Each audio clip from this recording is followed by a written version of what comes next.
Hello everyone, welcome back to my YouTube channel. Today we will continue our topic that is laws of motion. So this is part 4 of this topic. In previous parts we have discussed about basic concepts of laws of motion, and in previous part we have discussed about equations of motion and the derivation related to equations of motion using graphical method. In this part we will first solve some numericals related to equations of motion and then study the further topics. So let us begin. Let us recall what we have learned in part 3 of the chapter. So in previous lecture, we have learned about the equations of motion which are related to quantities like velocity, time, acceleration and displacement. So we learned that there are three equations of motion. First equation of motion is v is equal to u plus at, which gives us relationship between initial velocity, final velocity, time and acceleration. Second equation of motion is s is equal to ut plus half at square, which gives us a relationship between displacement, initial velocity, acceleration, and time.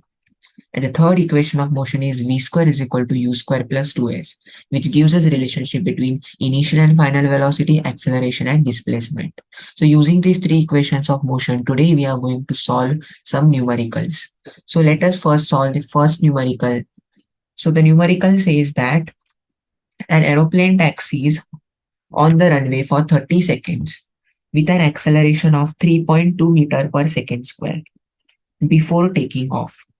How much distance would it have covered on the runway? So first of all, we'll write the things which are given to us. In the given data, they have given us there is an aeroplane which is traveling for 30 seconds on the runway. So we have been given the time. So time is given t, that is 30 seconds. Then they have given us the acceleration. So acceleration is given 3.2 meter per second square. And we need to find the displacement. We need to find the distance that is traveled by the aeroplane on the runway. So it is denoted by S, and that we have to find. Okay. Now, to find the displacement, we have two equations of motion in which displacement is there.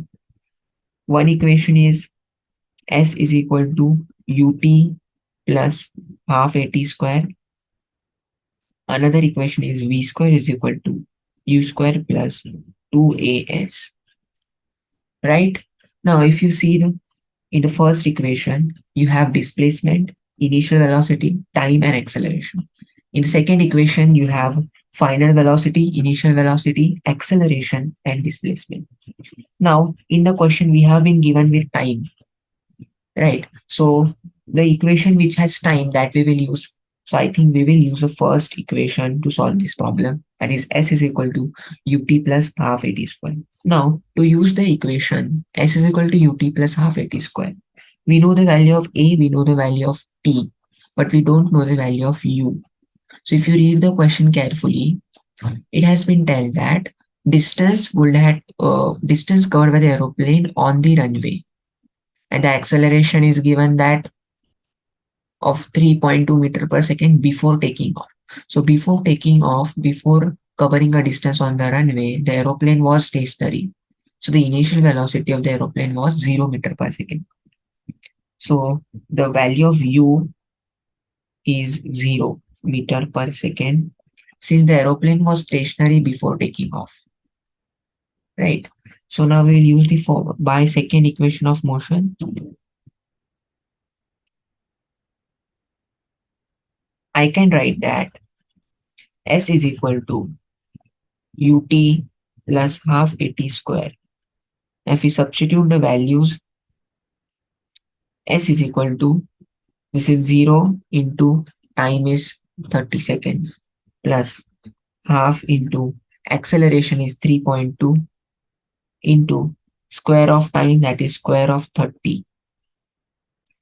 So S is equal to, this will be 0 plus half into 3.2 into square of 30 is 900. So after solving this, we will get S is equal to 0 plus. So this I can write 2 ones are, 2 ones are and 2 6 are. So it will be 0 plus 16 into 90. right? If I shift the one decimal point, so I'll get 16 into 90. So 16 into 9 is 144 and 10. So our answer will be 1440 meter. Let us solve one more example based on equations of motion. So in this question, the question is a motorboat starts from rest and moves with uniform acceleration. If it attains the velocity of 15 meter per second in 5 seconds, calculate the acceleration and distance traveled in that time. First, we'll write the given data. So they have given us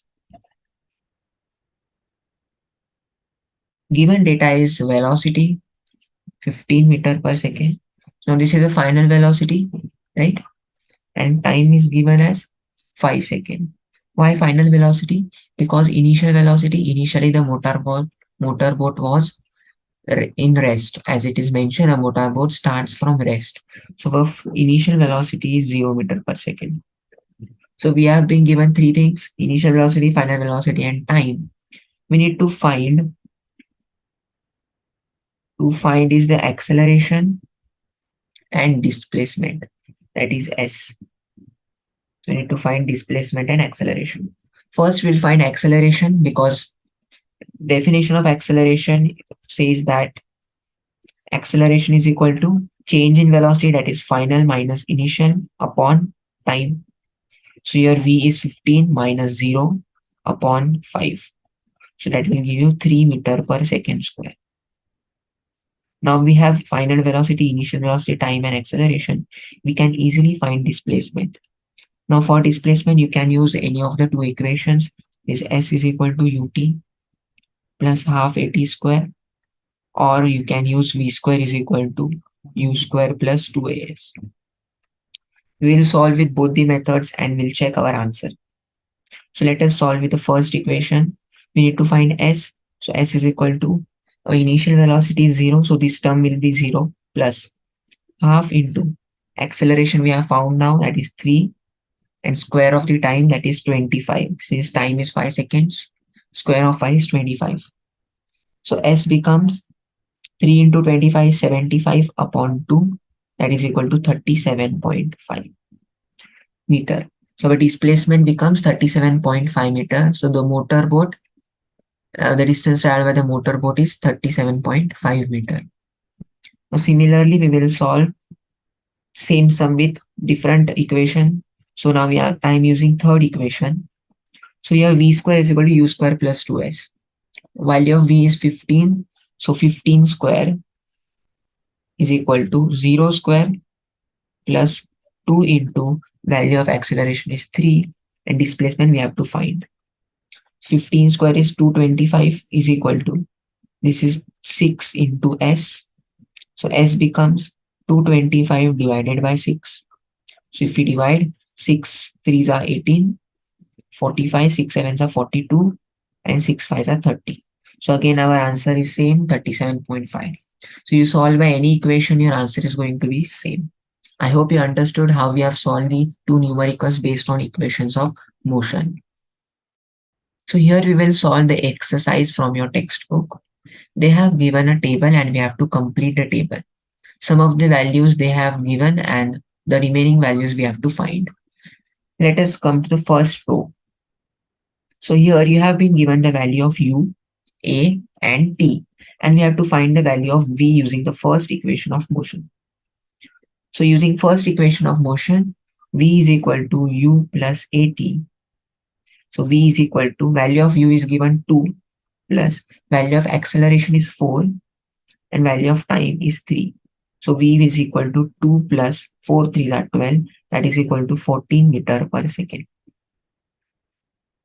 Similarly, second row, here we have to find the value of u and the rest values are given. Same equation we use, v is equal to u plus at. Value of v is given 20 is equal to u we have to find plus a is given 5 meter per second square and time is given 2 seconds. This will be 20 is equal to u plus 5 to the 10. Therefore, u will be 20 minus 10, that is equal to 10 meter per second. So this is how we have found the value. So for in first row, the value of V is 14 meter per second, and second row value of U is 10 meter per second. Now let us complete the second table. Here we have to make use of second law of motion, that is S is equal to ut plus half at square. So third row, here we have to find the value of displacement and other quantities are given. So U is given, A is given, T is given. So S is equal to ut plus half at square. So S is equal to value of U is 5, value of time is 3 seconds plus half into acceleration is given 12 into square of t, which will be 3 square, that is 9. So S is equal to 5 3s are 15 plus this will be 2 1s are 2 6 are 12 and 6 into 9 will be 54. So 15 plus 54, that will be 69 meters. So value of S is 69 meter. Similarly, we'll solve the next sum. Here we have to find the value of A using second equation of motion.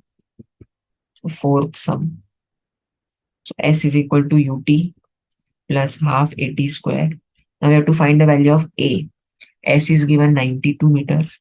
Initial velocity is 7. Time is 4 seconds plus half into A into square of 4 is 16. So 92 is equal to 7 4s are 28 plus this are 2 1s are 2, 2 8s are 16. So this will become 8A. Now this is multiplication, 8 multiplied by A. So we'll bring this 28 on left hand side. So we'll get 8A will be equal to 92 minus 28. So 8A will be equal to 64. So A will be equal to 64 divided by 8, that is equal to 8 meter per second square. This is the value of A. So now similarly, we'll solve the last table. Here we have to make use of third law of equation of motion, third equation of motion. Similarly, we'll solve the last table. Here we have to make use of third equation of motion. So V square is equal to U square plus 2AS. So they have given us a value of U, A and V. We have to find the value of S. So value of V is 8. So 8 square is equal to value of U is 4. Square of 4 plus 2 into acceleration is 3 into S. So square of 8 is 64 is equal to 16. Square of 4 is 16 plus 3 to the 6S. We'll bring this 16 on the left hand side. So we'll get 6S is equal to 64 minus 16. So therefore 6S will be equal to 48 and S will be equal to 48 divided by 6. That will be equal to 8 meter. So value of S will be 8 meters. So similarly, we'll solve the last sum. So here we have to find the value of U. So V square is equal to U square plus 2AS. So value of V is given 10. So 10 square is 100 is equal to U square plus 2 into value of acceleration is 5. Value of displacement is 8.4. Now this will be 100 is equal to U square plus 5 to the will be 10 into 8.4. 10 into 8.4, I will shift the decimal point, so I will get here 84.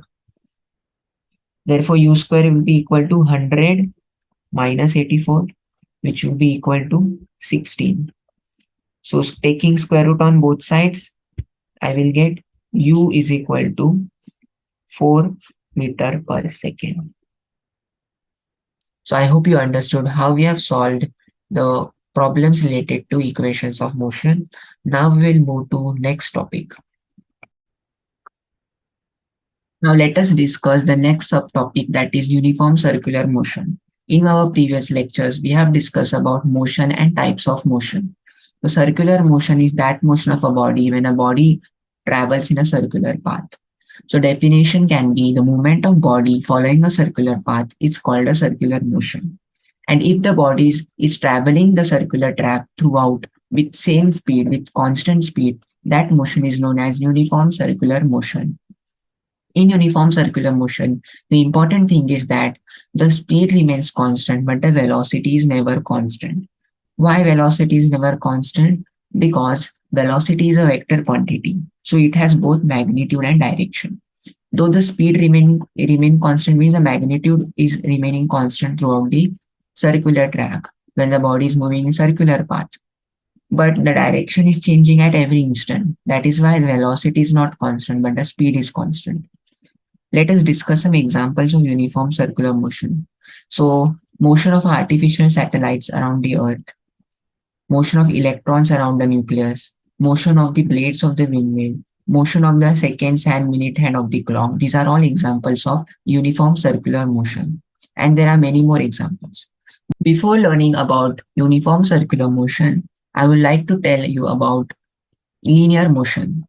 Now, when the body is performing linear motion means body is moving in a straight line.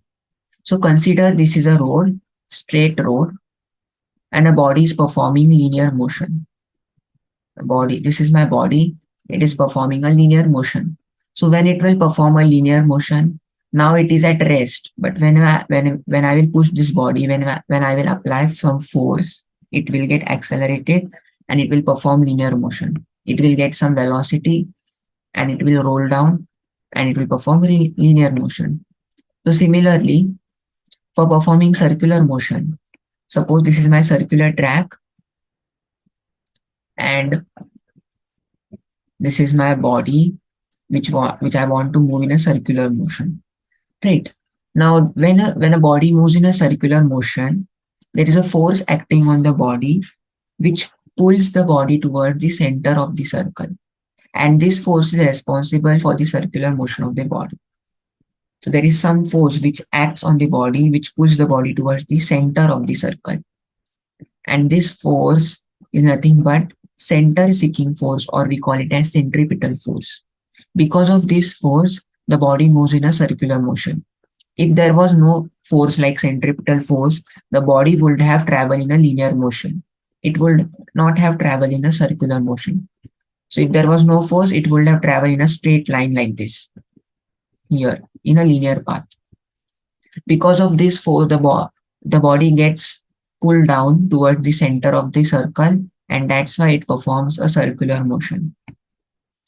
Now let us take some cases. Now, first case is the body is at the topmost position. Second case, I'm taking the body is at mid position. Third case, body is at the bottom position. And again, the body is at the mid position. Now, in each cases, there will be a force which will be acted on the body, and that force will pull the body toward the center. Here also, there will be force which will pull the body towards the center. Here also, there is a force which will pull the body towards the center. This force is known as centripetal force. Okay. Now, let us talk about the velocity of the body. As I've mentioned that velocity changes at different positions. So when I say about velocity, when the body is topmost position, the velocity of the body is in this direction.